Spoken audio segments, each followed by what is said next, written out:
DSC SGT 6th class science 4th lesson జంతువులు ఏమి తింటాయి part 2 text book page number 35 ఆవు గేదె వంటె మొదలైన జంతువులు ఆహారాన్ని గబగబా నమిలి మింగుతాయి. దాన్ని జీర్ణాశయంలో ఒక భాగంలో నిల్వ చేస్తాయి. కొంతసేపు అయిన తర్వాత మింగిన ఆహారాన్ని జీర్ణాశయం నుండి నోటిలోనికి తెచ్చుకొని మళ్ళీ బాగా నములుతాయి. దీనినే నెమరు వేయడం అంటారు. ఆవు గేదె వంటె మొదలైన జంతువులు ఆహారాన్ని గబగబా నమిలి మింగుతాయి. దాన్ని జీర్ణాశయంలో ఒక భాగంలో నిల్వ చేస్తాయి. కొంతసేపు అయిన తర్వాత మింగిన ఆహారాన్ని జీర్ణాశయం నుండి నోటిలోనికి తెచ్చుకొని మళ్ళీ బాగా నములుతాయి. దీనినే నెమరు వేయటం అంటారు. క్రేన్ ఫ్లై లార్వా దశలో ఉన్నప్పుడు ఎక్కువగా తింటుంది. కానీ ప్రౌఢజీవిగా మారిన తర్వాత దానికి ఆహారం తినవలసిన అవసరమే ఉండదు. క్రేన్ ఫ్లై లార్వా దశలో ఉన్నప్పుడు ఎక్కువగా తింటుంది. కానీ ప్రౌఢజీవిగా మారిన తర్వాత దానికి ఆహారం తినవలసిన అవసరమే ఉండదు. జంతువులలో నీలి తిమింగలం చాలా పెద్దది. కుక్కలు ఆహారాన్ని వాటికున్న పదునైన దంతాలు, నాలుక సహాయంతో తీసుకుంటాయి.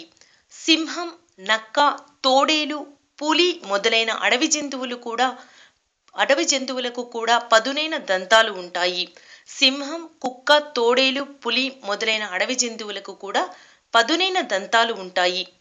కుందేళ్లకు ఉడుతలకు కూడా పళ్ళుంటాయి. వీటి సహాయంతో గింజలు, దుంపలు, ఆకులు మొదలైనవి కొరికి తింటాయి. కుక్క లేదా పిల్లికి నోట్లో పదునైన దంతాలు ఉంటాయి. వీటితో అవి జంతువుల మాంసాన్ని చీల్చి తింటాయి. బాతు ఆహారాన్ని పట్టుకునే విధానం చూడటానికి చాలా ఆసక్తికరంగా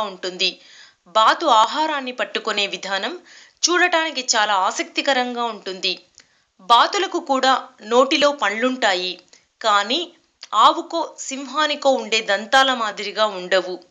ఆహారాన్ని నమలడానికి కూడా ఉపయోగపడవు.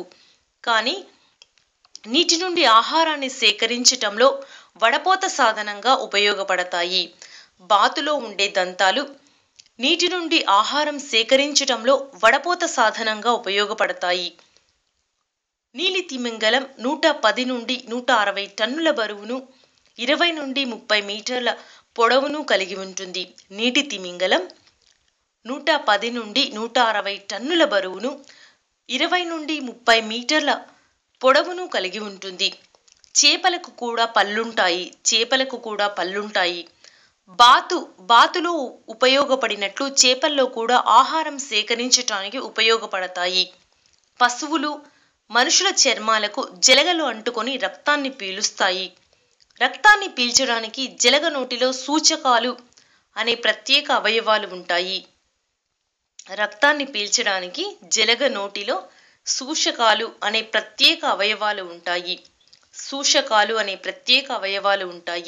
కొన్ని జంతువులు రాత్రి వేళల్లోనే ఆహార సేకరణ చేస్తాయి. బొద్దింకలు, ఎడారి సరీసృపాలు, ఎలుకలు, గుడ్లగూబలు, గబ్బిలాలు, మాత్ లేదా రెక్కల పురుగులు, ఇలకోడి మొదలైన జంతువులు రాత్రి వేళల్లోనే ఆహారాన్ని సేకరిస్తాయి. బొద్దింకలు, ఎడారి సరీసృపాలు, ఎలుకలు, గుడ్లగూబలు, గబ్బిలాలు, మాత్ లేదా రెక్కల పురుగులు, ఇలకోడి మొదలైన జంతువులు రాత్రి వేళలోనే ఆహారాన్ని సేకరిస్తాయి.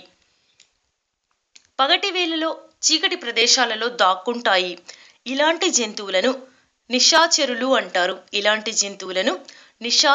అంటారు. ప్రకృతిలో మొక్కల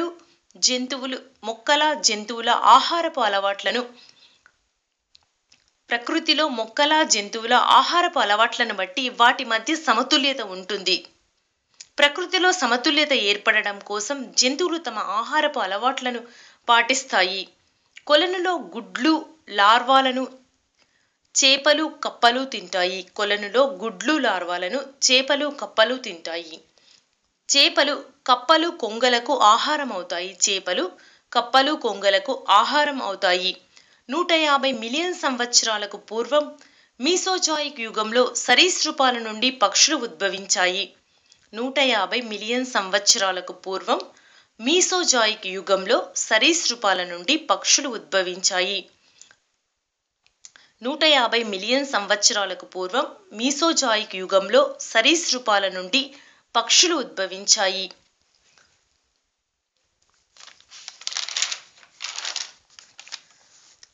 ఆహారపు గొలుసు ఎప్పుడూ ఒక సరళ రేఖలోనే ఉండవలసిన అవసరం లేదు. అనేక ఆహారపు గొలుసులు ఒకదానితో ఒకటి సంబంధం ఉండి శాఖోపశాఖలుగా చీలి ఆహార జాలకం ఏర్పడుతుంది. ఆహారపు గొలుసు ఎప్పుడూ ఒక సరళ రేఖలో ఉండవలసిన అవసరం లేదు. అనేక ఆహారపు గొలుసులు ఒకదానితో ఒకటి సంబంధం ఉండి శాఖోపశాఖలుగా చీలి ఆహార జాలకం ఏర్పడుతుంది. ఆహారపు గొలుసులతో ఆహారపు జాలకం ఏర్పడుతుంది. ఆహారపు గొలుసుతో ఆహార జాలకం ఏర్పడుతుంది. ఇందులో ఆహారం కోసం జంతువులు ఒకటి కంటే ఎక్కువ రకాల ఆహార వనరులపై ఆధారపడతాయి. ఆహారం కోసం జంతువులు ఒకటి కంటే ఎక్కువ రకాల ఆహార వనరులపై ఆధారపడతాయి. పంటలను కాపాడుకోవడానికి అనేక పురుగుమందులను, కీటకనాశనులను ఉపయోగిస్తారు. విషపూరితమైన కీటకాలను తినడం వల్ల ప్రతి సంవత్సరం కప్పలు విపరీతంగా చనిపోతున్నాయి.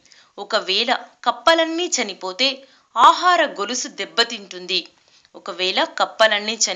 ఆహారపు గొలుసు దెబ్బతింటుంది. చీమల ప్రపంచం. చీమలు ఎన్నో పనులు చేస్తాయి. పనులు చేయటానికి దండులో ఎన్నో చీమలు ఉంటాయి. వాటిలో ముఖ్యంగా పనులు చేసే కూలీ చీమలు, రక్షణ చర్యలను చేపట్టే సైనిక చీమలు, ఆడ మగ చీమలు ఉంటాయి.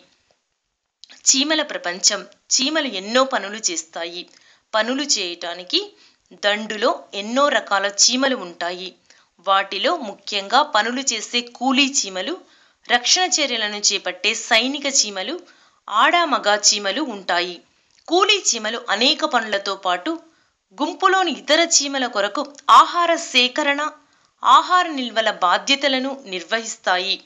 కూలీ చీమలు అనేక పనులతో పాటు గుంపులోని ఇతర చీమల కొరకు ఆహార సేకరణ, ఆహార నిల్వల బాధ్యతలను నిర్వహిస్తాయి.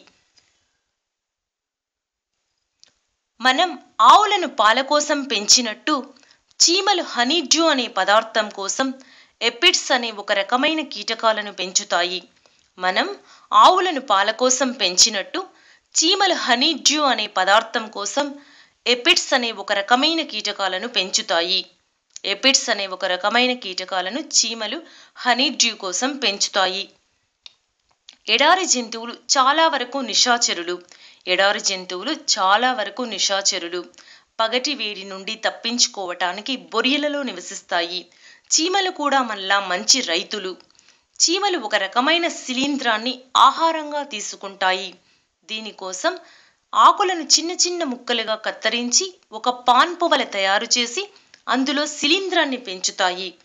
చీమలు కూడా మనలా మంచి రైతులు. చీమలు ఒక రకమైన శిలీంధ్రాన్ని ఆహారంగా తీసుకుంటాయి.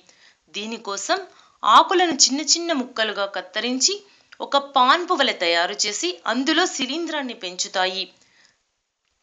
చిరుతపులి పిల్లి కుటుంబానికి చెందింది. ఇది 12 నుండి 17 సంవత్సరాల పాటు జీవిస్తుంది. చిరుతపులి 12 నుండి 17 సంవత్సరాల పాటు జీవిస్తుంది. పక్షులు కూడా సకశేరుకాలు. కారణం వీటికి వెన్నెముక ఉండటమే. ఆహారపు అలవాట్లను బట్టి జంతువుల మధ్య గల సంబంధమే ఆహారపు గొలుసు. ఆహారపు అలవాట్లను బట్టి జంతువుల మధ్య